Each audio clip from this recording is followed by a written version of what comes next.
Bonjour à toutes et à tous et bienvenue dans le Mag Éco sur RCF.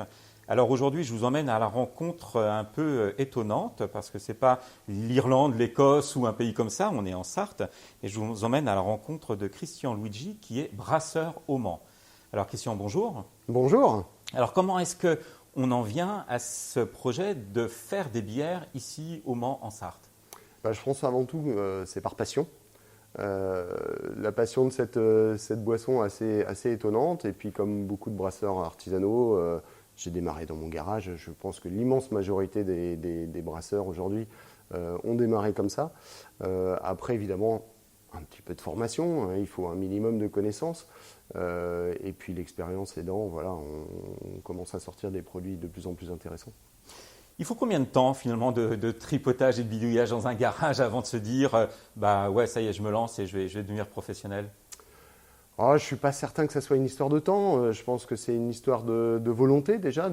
Faut être entrepreneur, il faut vouloir créer son entreprise, vouloir être indépendant et puis aimer la création, aimer le risque.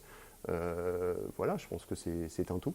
Et au niveau des bières, c'est quoi le palier où on se dit voilà, maintenant j'arrive à faire une bière de suffisamment bonne qualité pour que je puisse m'envisager comme brasseur professionnel et pas juste pour en faire avec les copains le week-end ?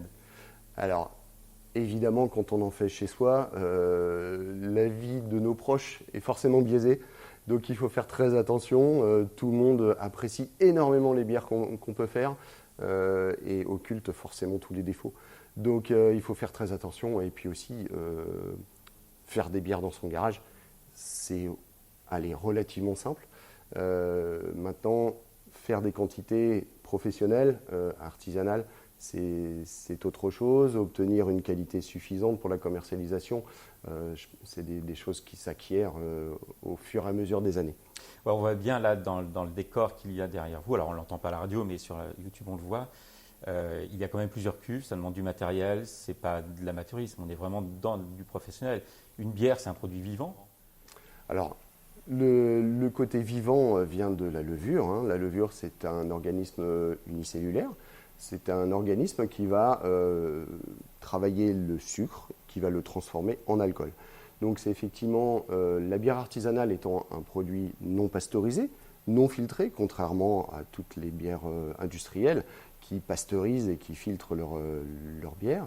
La bière artisanale, c'est un produit comme le vin qui va évoluer et donc il faut faire beaucoup plus attention, je dirais, pour la conservation, pour pour que le goût reste stable. Voilà. Il y a des fermentations qui se font quand on met les céréales. Comment ça se passe ? Parce que pour le vin, on met le fruit avec le jus à fermenter. La bière, si on met juste des céréales dans de l'eau, ça ne va pas marcher. Exactement. Donc en fait là, vu qu'on n'a pas de ferment, je dirais naturel, comme il peut y avoir sur une pomme pour faire du cidre, dans la bière, ce qu'on va faire, c'est qu'on va faire un jus sucré, qu'on appelle un mou, tout simplement, comme on peut faire un mou de raisin ou un mou de pomme. Donc on va faire un jus sucré à partir de céréales. La céréale principale, c'est l'orge.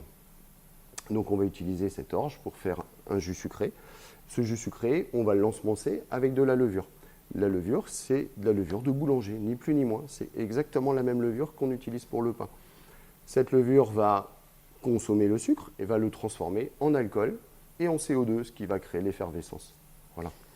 Donc on a une première fermentation qui se passe comme ça. Est-ce que ça s'arrête là ? Ou est-ce que comme pour le vin rouge, il y a une deuxième fermentation par exemple ? Alors c'est un petit peu comme le champagne, on va dire, ou tous les vins effervescents. C'est-à-dire qu'après la première fermentation, on va obtenir une bière qui est finie, mais qui va être plate. Donc pour l'effervescence, ce qu'on va faire, c'est qu'on va rajouter un sirop de sucre, exactement comme on fait pour les vins effervescents. Et ce sirop, qui resucre très légèrement la bière, va relancer une fermentation qui va se passer cette fois-ci en bouteille. Donc dans la bouteille, une fois capsulée, la refermentation, c'est ce qu'on appelle les bières de refermentation, va créer du CO2 et va donc créer l'effervescence dans la bouteille. Alors, on voit que vous avez une gamme de bières assez impressionnante. D'abord, Planète 9, ça vient d'où ce nom ? Parce qu'on aurait pu penser à ABI ou quelque chose comme ça. On est sur Planète 9, c'est quoi ? Exactement. Alors, on parlait de passion tout à l'heure sur la bière, mais la passion Ma première des passions, on va dire, c'est l'espace. C'est l'astronomie et l'observation du ciel, l'astrophysique. Et donc, tout naturellement, quand j'ai créé la brasserie, il y a de ça un peu plus de 3 ans maintenant, le thème de l'espace est venu naturellement.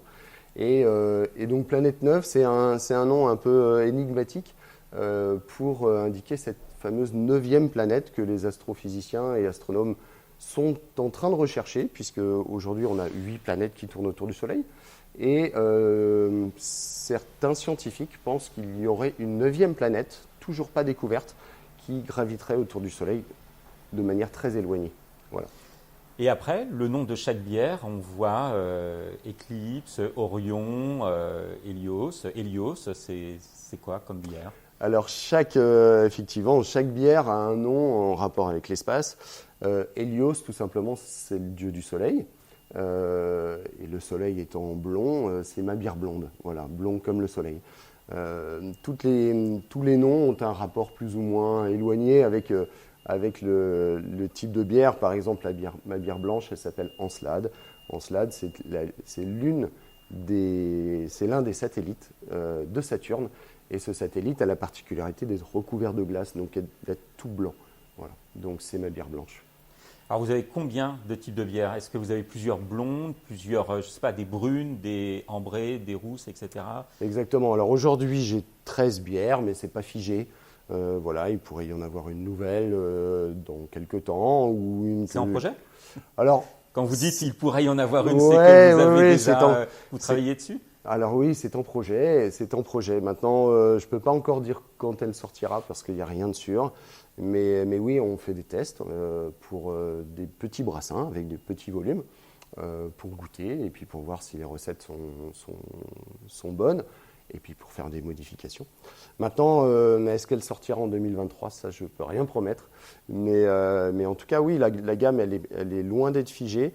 Aujourd'hui, j'ai 2 bières blondes, j'ai une blanche, j'ai 2 ambrées, j'ai des bières style abbaye belge, j'ai 2 IPA ou IPA comme on veut.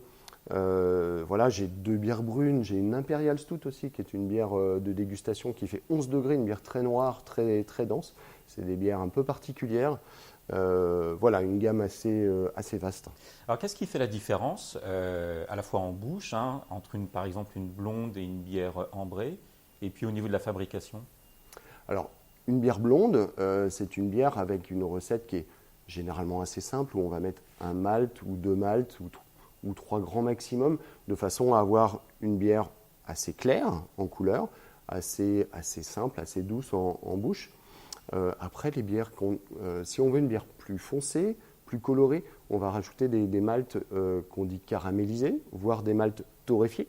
Donc, alors des petits pourcentages qui vont apporter de la couleur, mais aussi de la texture et des arômes en bouche.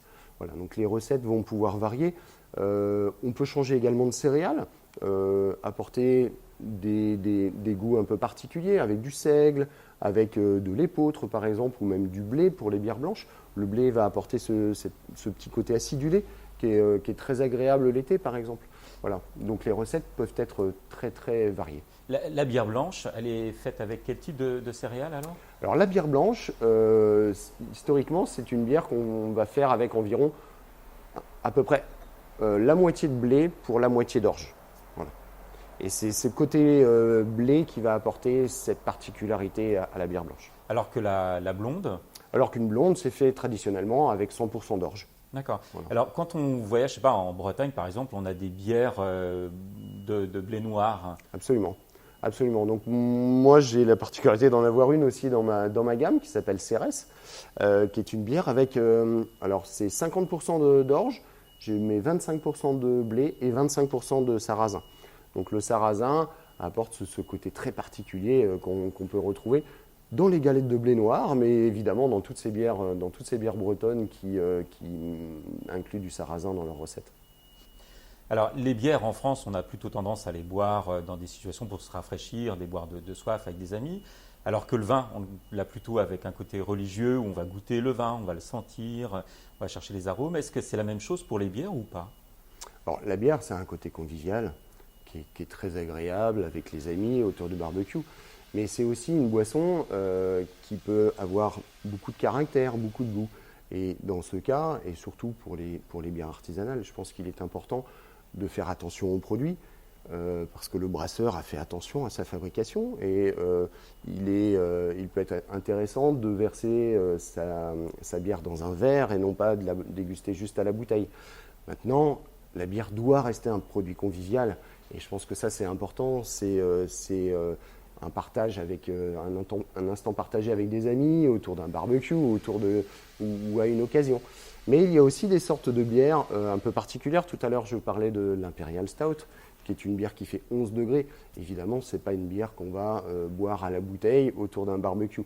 On va la verser doucement dans un verre, on va même la chambrer, un peu comme un vin, à déguster plutôt à 14-15 degrés environ, et surtout pas boire ce type de bière fraîche. Et puis la déguster tranquillement, bien calée dans son canapé, pourquoi pas à côté d'un feu de cheminée. Voilà, donc on a aussi tout un style, plusieurs styles de bière qui vont s'adapter au moment de la dégustation ou de la convivialité. Très bien, merci beaucoup Christian Luigi de Planète 9. Merci. Merci à vous, merci beaucoup.